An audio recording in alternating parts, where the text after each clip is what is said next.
My grandfather fed something in the woods for 45 years, every night at exactly 9 p.m. Never missed once. When he died 3 weeks ago, I inherited his cabin in Washington State, along with a locked metal box and a note that said, "If you don't continue the feeding schedule, they'll come to the house." Not it. They. I thought he'd lost his mind in his old age. Dementia, maybe. But then I opened the box and found the Polaroids, hundreds of them, dating back to 1978. And in every single one, there was something standing at the edge of the trees. Something massive, something that shouldn't exist. But that's not what made my hand shake. It was the last photo, taken 2 days before my grandfather died. The creature was holding a sign, handwritten on cardboard. 4 words that changed everything. We kept our promise. My name is Tom Bradshaw, and what I'm about to tell you isn't a heartwarming story about a man and a forest creature. It's about a deal, a 45-year-old deal, and what happens when that deal gets broken. The metal box contained 3 things: the Polaroids, my grandfather's journal, and a 1978 newspaper clipping from the Longview Daily News. Small article, page 6, easy to miss. Local logging company reports missing equipment. 12 men unaccounted for. 12 loggers. Vanished from a clear-cut site near Mount St. Helens. September 12, 1978. My grandfather's logging company, my grandfather's crew. The official report said they abandoned the site, just walked away from their jobs, tools left running, lunch still sitting on tailgates, coffee still hot. But they never came home. 12 men, gone. My grandfather was supposed to be there that day, but he'd called in sick. A migraine, he'd told his supervisor. First sick day he'd taken in 30 years. The journal started exactly 1 week after the disappearance. September 19th, 1978. I went back to the site today, had to see it myself. The equipment's still there. Chainsaws lying in the dirt, the trees we'd been cutting. Jesus Christ, the trees! Someone finished the job. Every tree we'd marked for harvest, cut down, but not with chainsaws. The trunks are splintered, twisted, like something tore them out of the ground with bare hands, and in the center of the clearing they arranged the logs in a circle, with something in the middle. 12 hard hats, lined up in a row, each one crushed flat. My grandfather's handwriting got shaky after that entry. I know what I saw that morning. Before I called in sick, before the crew headed out, I saw him watching from the ridge, 9 feet tall, maybe bigger. I'd seen the tracks before, heard the stories, but that morning he was just standing there, staring at us, at the trees we were about to cut. And I swear to God he looked sad. The next entry was dated 2 weeks later, October 3rd, 1978. He came to my house last night. I heard the knocking around 8 p.m. 3 knocks. Pause. 3 knocks. I grabbed my shotgun, turned on the porch light. Nothing there. But I could smell him. That thick, musky smell everyone talks about. And I could hear breathing, heavy, right at the tree line. I should have been terrified. I was terrified. But I was also curious. So I did something stupid. I spoke. I know what you did to them. The loggers. My crew. Silence. Then I heard movement getting closer, and then I saw him, just his outline in the darkness, massive, those eyes catching the porch light, glowing amber. And he spoke. Not English, not exactly, but I understood. Deep voice, rumbling, like rocks grinding together. He said one word, trespass. My hands were shaking as I read. This wasn't what I expected. This wasn't some gentle forest creature. This was something else. We went back and forth, me on my porch with a shotgun I knew wouldn't do any good, him at the edge of the light. And slowly I understood. They're not animals, they're not creatures, they're a people. They've been here for thousands of years, and we've been pushing them further and further back, taking their territory, cutting down the old growth forests they need to survive. That logging site, it was the last place they had, the last stand of old growth in that valley. We were taking it, and they'd had enough. The 12 men, they weren't killed. They were removed. That's the word he used. Taken somewhere else, somewhere we'd never find them. A warning. And then he made me an offer.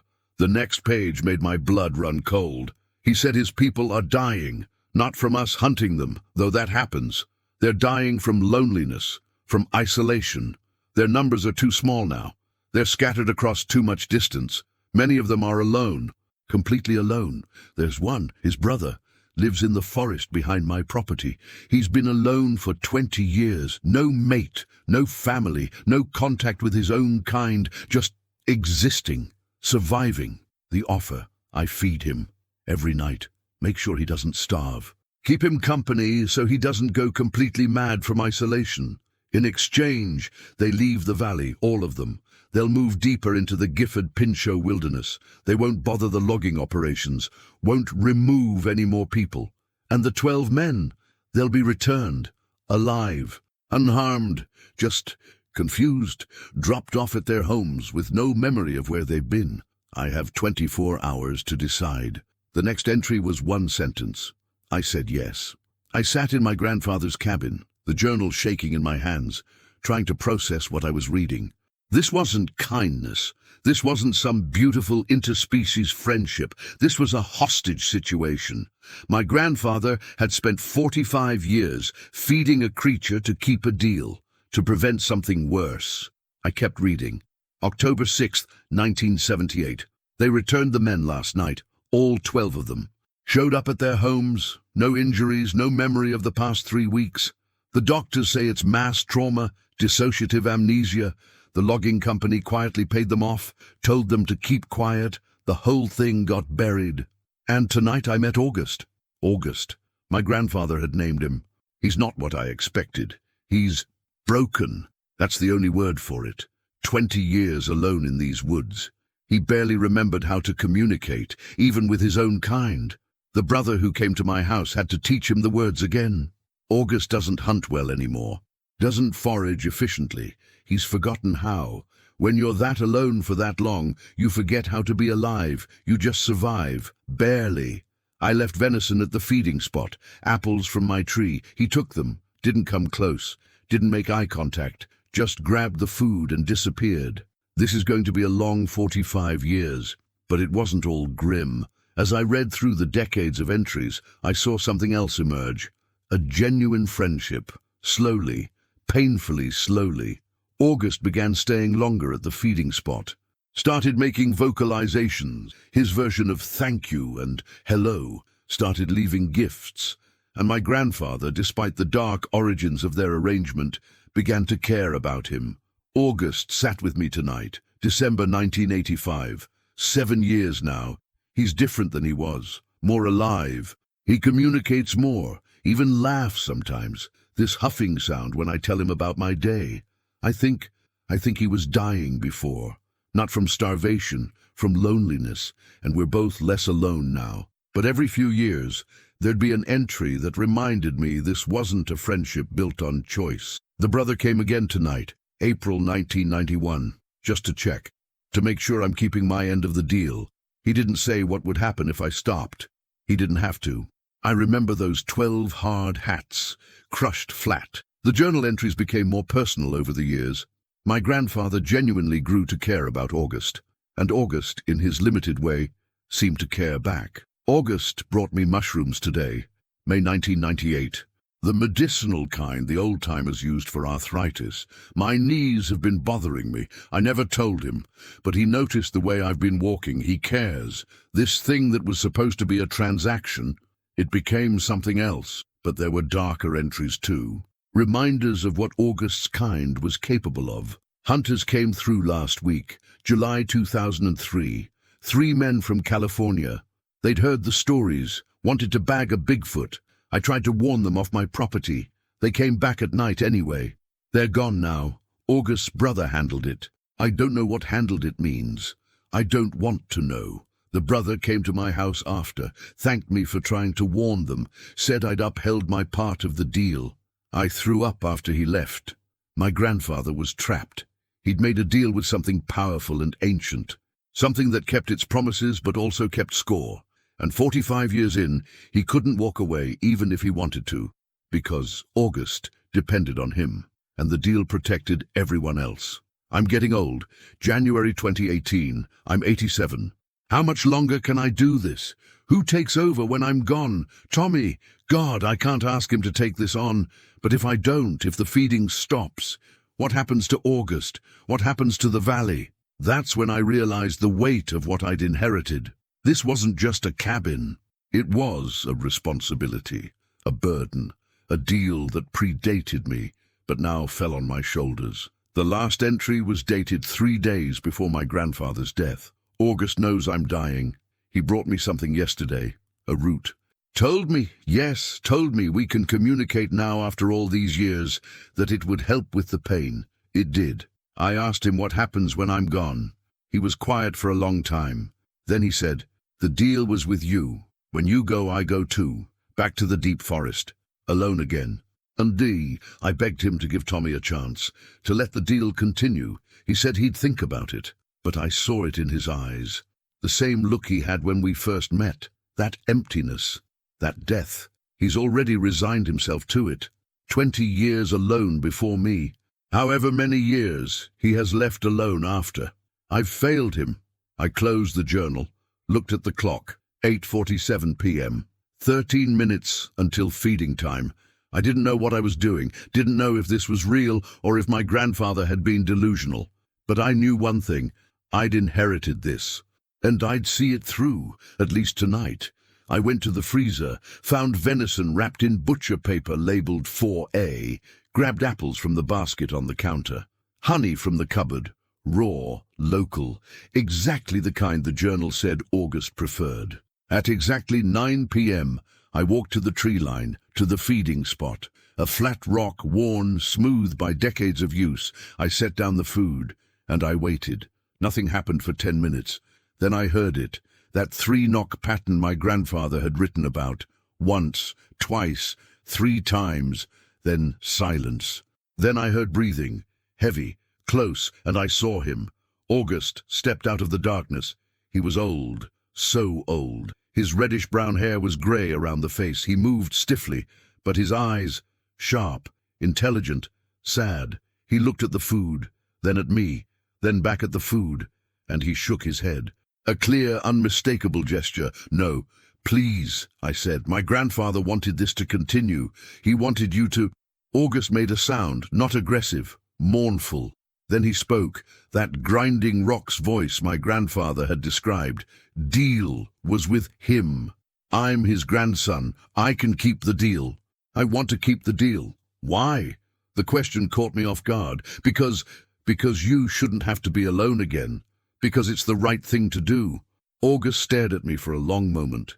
Then he gestured toward the forest, toward the darkness. Come, see. As I followed August into the forest, every instinct screamed at me to run, but I didn't. Maybe it was stupidity. Maybe it was the weight of my grandfather's journal. Maybe I needed to understand. We walked for 20 minutes, deeper than I'd ever gone, until we reached a clearing I'd never seen. And there they were, not just August's brother, all of them, maybe 20, maybe 30, Bigfoot, Sasquatch, whatever you want to call them, a whole group, families, young ones, elders. They'd been watching me, watching the cabin, waiting to see what I'd do. August's brother stepped forward. Bigger than August, more intimidating. He looked at me with those amber eyes. Your grandfather kept deal for 45 years, fed August, kept him alive, gave him purpose. I want to continue that. The brother shook his head. You don't understand. The deal, not just about feeding. He gestured around the clearing, at his people. We stayed away 45 years. No logging accidents, no disappearances. We honored our side. Then let me honor ours. The deal was not forever. It was until he died, or until we didn't need it anymore. My heart sank. You don't need it anymore? The brother looked at August. Something passed between them. Then he turned back to me. We're leaving. All of us. These forests, too small now. Too many people. Too many cameras. Too much noise. We found a place, deep in Canada, British Columbia. Old growth, remote. We can survive there, maybe thrive. August too? The brother nodded. August too. He goes with family now, not alone. Your grandfather gave him 45 years to remember how to be one of us, how to communicate, how to trust. Now he can come home. August approached me, reached out one massive hand, gently touched my shoulder, the same gesture my grandfather had photographed decades ago. "Thank you for trying. Tell your grandfather's spirit." I said, "Goodbye." Then he made a sound, that huffing laugh my grandfather had written about. And he pressed something into my hand, a small wooden carving, crude but recognizable, two figures, one human, one not, sitting together. Your grandfather made me remember kindness exists, even from humans, even after everything. The brother spoke again. "The men from 1978, they're old now, dying, some already dead. The secret dies with them, with us, with you. What was the secret? Where did you take them?" The brother's eyes glowed in the moonlight. "We showed them who we are, what we are. We showed them our children, our elders, our sick. We showed them we're people. And then we asked them, when you go back to your world, will you tell them to stop? Will you tell them we're not monsters? We're not myths. We're just trying to survive?" They promised they would. They cried. They apologized. And we erased their memories. Because humans can't keep promises, not like we can. The weight of that hit me like a truck. You gave them a chance. They failed. They didn't fail. Humans can't succeed. Not in this. Your species takes. It's what you do. You can't help it. You see something beautiful. You want to own it. Prove it. Capture it. We learned that thousands of years ago. My grandfather, your grandfather, was different, rare, one in millions. He kept a promise for 45 years.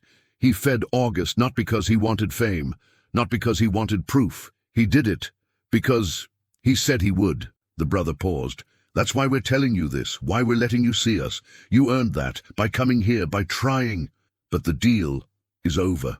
We're leaving tonight, and you'll wake up tomorrow wondering if this was real, if any of it was real. I won't tell anyone. We know. Your grandfather taught August about you, talked about you. August taught us. We know you'll keep the secret." They started moving, all of them, silently, gathering up the young ones, the elders, preparing to leave. August looked back at me one last time, raised his hand, that goodbye gesture. And then they were gone, melted into the forest like smoke, like they'd never been there at all. I walked back to the cabin in the dark, sat on the porch, looked at the wooden carving in my hand. Physical proof, undeniable, but proof I'd never show anyone. Because I finally understood what my grandfather had understood for 45 years.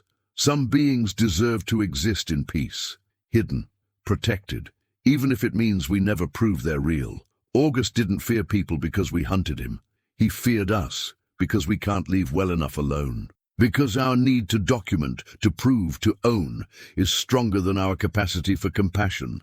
For 45 years, my grandfather gave one creature something rare, the freedom to exist without fear, without cameras, without exploitation. And now, August and his people are gone, moving to a place we hopefully can't reach, where they can live in peace. The deal is over, the feeding spot is empty, and I'm left with a journal full of impossible stories and a wooden carving I'll never explain. Last night, I heard something in the distance, miles away, deep in the forest. 3 knocks, pause, 3 knocks, August's goodbye, or maybe just the wind, I'll never know. This morning I found one more thing at the feeding spot, a piece of paper, weighted down with a stone, a message written in English, the handwriting crude but clear. The deal is complete. The valley is yours. We were never here. And underneath, in my grandfather's handwriting, he must have written it weeks ago, knowing this day would come. Thank you, August, for 45 years of friendship, for teaching an old logger that some promises are worth keeping, even when the world says they're impossible. I burned both notes, watched the smoke rise into the morning sky, and I made my own promise. To my grandfather, to August, to all of them, their secret dies with me. If you made it this far, you know something very few people know.